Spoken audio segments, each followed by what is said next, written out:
Hello friends, কেমন আছো তোমরা? আশা করি ভালো আছো। শিল্পীস ফ্যামিলিতে আরেকটি নতুন ব্লগে তোমাদের সবাইকে ওয়েলকাম করছি। একদমই গুড মর্নিং আজকে আর বলতে পারলাম না, কারণ 11:15 প্রায় বাজে। আর সকালবেলা আজকে করছি একটু খুদের ভাত। দুই মেয়েই বায়না করছে, আর ঘরে যেহেতু রয়েছে বলছে মা একটু খুদের ভাত করো। খুদের ভাত করছি, একটু কালো জিরা ফোড়ন দিলাম, একটু তেল দিলাম, তার মধ্যে একটা শুকনো লঙ্কাও দিয়ে দিলাম। এবারে যেই ধরনের সবজি তোমরা দিতে চাও দিতে পারো, মায়ের কাছ থেকেই শেখা, তবে মায়ের মতো অত টেস্ট করতে পারি না। একটু আলু দিলাম, আমি আবার একটু ছিল তো, কি বলে ওইটাকে, ওলকপি একটু কচি যেহেতু ওইগুলোও দিয়ে দিয়েছি। আর শিম দিলাম। বেগুনটা দিলে পারতাম, কিন্তু ছোটো মেয়ে বলছে মা আমার জিভ চুলকায়, এখন নাকি ও বেগুন খেলেই জিভ চুলকায়। তো যাই হোক, আমরা তিনজনেই যেহেতু খাবো, ওদের মন মতোই করার চেষ্টা করলাম। দিলাম অনেকগুলো পেঁয়াজ কুচি, দিলাম অনেকগুলো লঙ্কা কুচি। এবার সুন্দর একটু চালটাকে ভেজে নেব, ওই ফ্রাইড রাইসের চাল যেমন ভেজে নেওয়া হয় বা পোলাও করতে গেলে আমরা একটু ভেজে নিই, তো ওরকম ভেজে নেব, তাহলে ভাতটা কিন্তু ঝরঝরা হবে। তারপর পরিমাণ মতো নুনটাও দিয়ে দিলাম। এরপরে কিন্তু আমরা ভাতে আর মেখে নুন খাবো না, একবারে দিয়ে দিলাম, যেটুকু নুন দেওয়ার সেটুকু আন্দাজ মতো দিয়ে দিলাম। তো সব থেকে বড় কথা এবার হচ্ছে ঘুম থেকে দেরি করে ওঠা। আজকে মানে কালকে রাত্রে আমরা মানে বিশেষ করে আমি আর গৌতম সারা রাত প্রায় ঘুমাইনি। গৌতম ওই চিকেন পকোড়া খেয়ে ওর পরিস্থিতি এতটা খারাপ ছিল না, মানে তোমরা দেখলে ভয় পেয়ে যেতে। একটা সময় আমাকে বলছে কি, তুমি আমাকে নিয়ে হসপিটালে ভর্তি করে দিয়ে চলে আসো। একটা হাজব্যান্ড যখন তার স্ত্রীকে এই কথা বলছে, তখন বুঝতেই পারো তার মনের পরিস্থিতি কী হয়, তাহলে যে কতটা শরীর খারাপ লাগলে পরে মানুষ ওই রকম কথা বলতে পারে। তারপরে আমি ভাবছি হয়তো শাশুড়ি মাকে ডাকতে হবে, ভাইদেরকে ডাকতে হবে, কারণ যদিও হসপিটালে নিয়ে যেতে হয়। তারপরে একটা গ্যাসের ট্যাবলেট দেওয়ার পরে, বারবার জল খেতে দেওয়ার পরে তারপরে দেখলাম কিছুটা ঠিক হলো। কিন্তু ওই ভোরের দিকে একটু ঘুমিয়েছি, তারপরে গিয়ে উঠতে বেলা হয়ে গেছে। তার মধ্যে আবার গৌতমের রয়েছে ডিউটি, সে আবার বললো অফিসে আজকে খাবে, ঘরে আসবে না। আমি বললাম যা খাবে হালকা পাতলা খেয়েও, তো ওইখানেই যেহেতু সব বন্ধু বান্ধবরা থাকবে, ওইখানে থাকতে হবে বাধ্যতামূলক। তো আমাদের সকালবেলা এই যে আমরা তিনজন বেড়ে নিচ্ছি খুদের ভাত। তো এইটাই আমরা আজকে ব্রেকফাস্ট করব। আর দুপুরও আজকে একদম মেয়েদের বলে দিয়েছি সব ঢিলাঢালা রান্না করব, ওইটাই খাবো। তো আজকে রান্না তোমাদের কাছে খুব বেশি শেয়ার করতে পারলাম না, দুঃখের বিষয় এটাই। দুঃখিত আর কি, যে রান্নাটা তোমাদের কাছে খুব বেশি শেয়ার করতে পারলাম না, কারণ রান্না ওরকম কিছু করিই নি আজকে।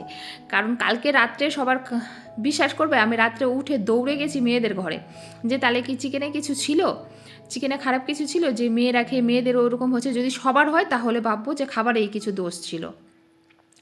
দৌড়ে গেছি, তারপর আমার পেছন পেছন আবার গৌতমও গেছে, গিয়ে দেখি মেয়েরা দিব্যি ঘুমাচ্ছে। তারপর আমি বলছি ডেকে দেবো, ডেকে তুলে দেখি যদি শরীর খারাপ লাগে। গৌতম বলে ওরা ঘুমাচ্ছে মানে ওদের শরীর খারাপ লাগছে না, ওরা ঘুমাচ্ছে, আর ডেকো না। এই হয়েছে কালকে সারা রাত ধরে। তারপরে এবার বুঝতেই পারো, সকালবেলা যখন একটু চোখটা লেগেছে, এবার উঠতে দেরি হয়ে গেছে। তার মধ্যে আবার গৌতম ডিউটি যাবে, ওকে আবার একটু করে দিলাম হচ্ছে চা, আবার একটু জলমুড়ি দিলাম, জলমুড়ি খেলেও চা খেলেও, তারপরে কিন্তু সকালে মর্নিং মানে গৌতম ডিউটি চলে গেল।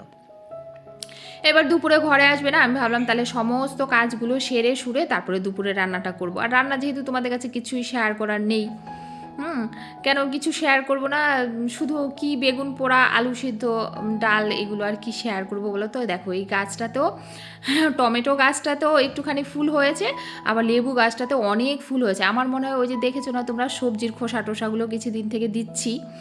তো আমি আবার অনেককে দেখছি যে সবজির খোসার জলটা মানে ভিজিয়ে রাখলে পচে যায়, যে জলটা সেকে নাকি অনেকে দেয়, আবার অনেকে ছাকে না, এমনি পচা জলটাই নাকি দেয়, এতেও নাকি গ্রো করে। তবে আমি তো তার প্রমাণ পেয়ে গেলাম, কারণ প্রায় 6 মাস তো হবে আমি লেবু গাছটা লাগিয়েছি, কোনো রকম ফুল টুল কিছু ছিল না। আজকে হঠাৎ করে দেখি এতগুলো ফুল হয়েছে, আমার তো মনটা একদম খুশিতে ভরে গেছে। সকালেই একবার দেখে এসছিলাম, যখন গাছে জল দিতে গেছি তখনই দেখে এসছিলাম, তো সত্যি ভালো লাগছে।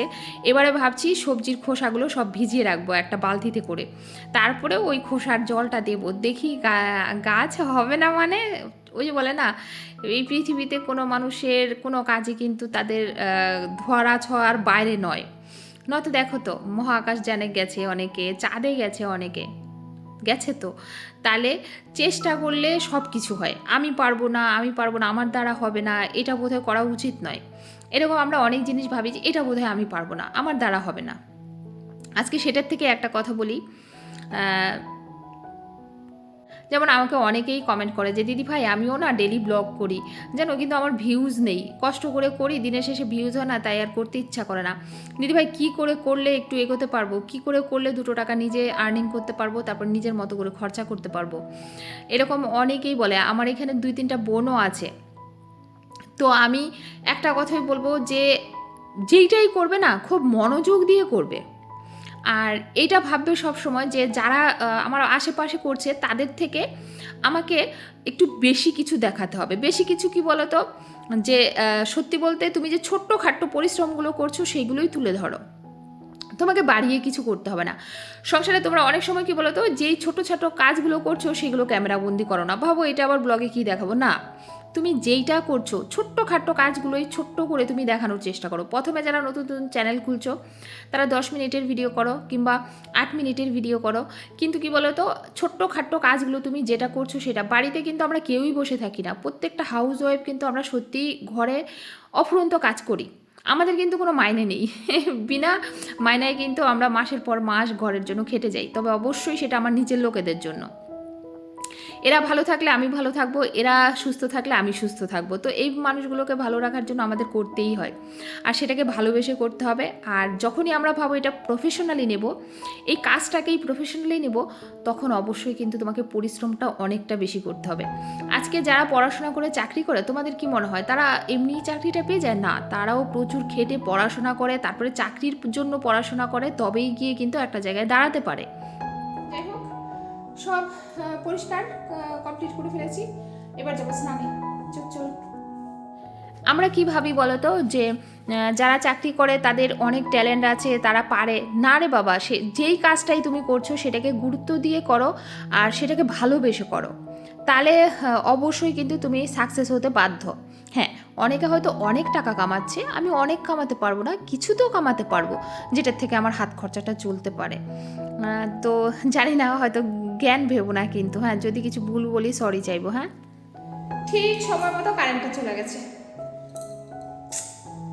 এই দাগটা এত বেশি হয়েছে না, কি বলবো আর। ঠিক সময় মতো কারেন্টটা চলে গেছে। চলো নিচে যাই, শুধু একটু ক্রিম মাখিয়েছি, কারেন্ট নেই বলে অন্ধকারে কিচ্ছুই করতে পারছি না।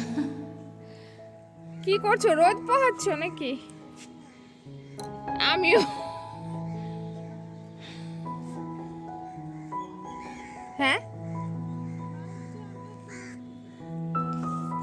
তুমি খালি পায়ে আসছো, তোমার পা দেখবা কালিতে ভরে যাবে, কালি ভরে যাবে। কি করবো, ক্যাপসিকাম হয় তো, ক্যাপসিকাম হয়। এবার বেগুন গাছটা আর ক্যাপসিকামটা আমি মাত্র ছোট গাছটা তো। খাওয়া দাওয়া সেরে আজকে খাওয়া দাওয়া মানে করেছি বেগুন পোড়া দুপুরবেলা, আর যেহেতু একটু বেলা করে খুদের ভাতটা খাওয়া হয়েছে, বেগুন পোড়া আর কি করেছি আলু সেদ্ধ, আর 2-3 দিন আগের ওই যে শুটকি ওইটা ছিল, ওইটা আমি ডালের সাথে একটু ভরিয়ে খেয়েছি।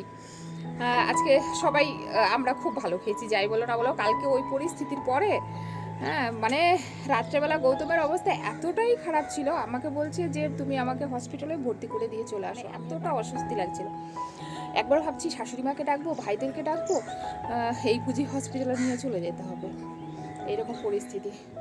তো আমি আবার বেশি রোদে থাকতে পারি না, জানো তো। ওই অতিরিক্ত রোদের মধ্যে লোকে, ওই যে আমার শাশুড়ি আর ননদ ওইখানে রোদ খাচ্ছে, আমি আবার বেশি রোদে থাকতে পারি না, আমার খুব কষ্ট হয়, মানে খুব রোদ গায়ে লাগে। তারপরে আজকে এত ঢিলাঢালা করেছি। আর আজকে গৌতমের রয়েছে অফিসে পার্টি, আমি বললাম পার্টি করো, যাই করো, খুব হালকা পাতলা খাবে, থাকে অপশন থাকে, হালকা পাতলা খাবে। তো চলো, বিকেলে মেয়েরা বায়না করছে ওর পিসিমণি মিলে একটু বই মেলাতে যেতে, দেখি যদি টাইম পাই তো যাবো, আর না হলে যাব না, ইচ্ছা করছে না। আর পরশু মঙ্গলবারে বোধহয় সংক্রান্তিতে একটু টুকটাক আয়োজন তো করতে হবে সংক্রান্তির দিন। আর শ্বশুরমশাই এখনও রয়েছেন, শাশুড়ি মা অত করতেও পারে না, বয়স হয়ে গেছে। তো সবার একটু একটু অন্তত খাওয়ার জন্য আমি প্রত্যেকবার করি, যবে থেকে মার বয়স হয়েছে মা আর এই বিষয়গুলো করে না। মা বলে আমি পারি না শিল্পী, যদি তুমি পারো তাহলে করো, আমার দ্বারা যদি পারো তাহলে তুমি করো, আমার দ্বারা আর সম্ভব না, অনেকটাই বয়স হয়েছে। তো দেখি বিকেলে যাই তো একবারে তোমাদের সাথে রাত্রে দেখা হবে। এখন একটুখানি রোদটা প্রায় চলে গেছে, মায়েদের ছাদে এখন আছে, আমার এখানে না রোদটা পড়ে গেছে। তো চলো যাই নিচে, আর একদম রাত্রে তোমাদের সাথে দেখা হবে, ঠিক আছে।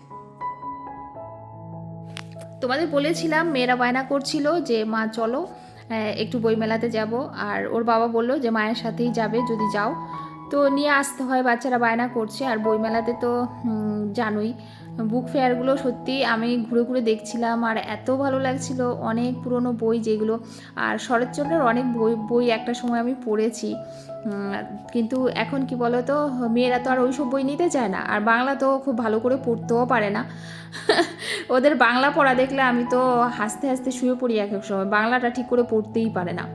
তবে ছোটো মেয়ে মোটামুটি ভালো শিখে গেছে বাংলাটা, কারণ আমি একটা বাংলা টিচার দিয়েছি। একটা বড় মেয়েকে পুরো বাংলাটা পুরো আমিই করিয়েছিলাম। ওদের না বাংলা বেশি বছর থাকে না, 3 বছর থাকে, অপশনাল। তুমি যদি চাও হিন্দিও নিতে পারো, বাংলাটাও নিতে পারো। তো ওইটা 8 পর্যন্তই থাকে, যার জন্য দিয়েছিলাম। কিন্তু বাংলাটা খুব ভালো পারে না। আর আমার ছোটো মেয়ে বই দেখে শুধু এই বুক ফেয়ার থেকে ওইটাতে যাচ্ছে, ওইটার থেকে ওইটাতে যাচ্ছে, এইরকম করছে।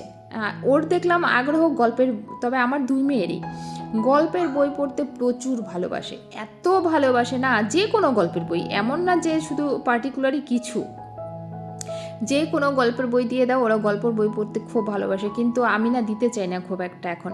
আমি বলি যে একটা সময় পাবে তখন পড়বে। এখন গল্পের বই যদি সারাদিন তোমরা পড়তে থাকো, তাহলে পাঠ্য বই কখন পড়বে? কারণ তোমাকে তো ক্লাসের পড়াগুলোও করতে হবে, যার জন্য দিতে চাই না। তবু এসছেই শুধুমাত্র বই নেওয়ার জন্য।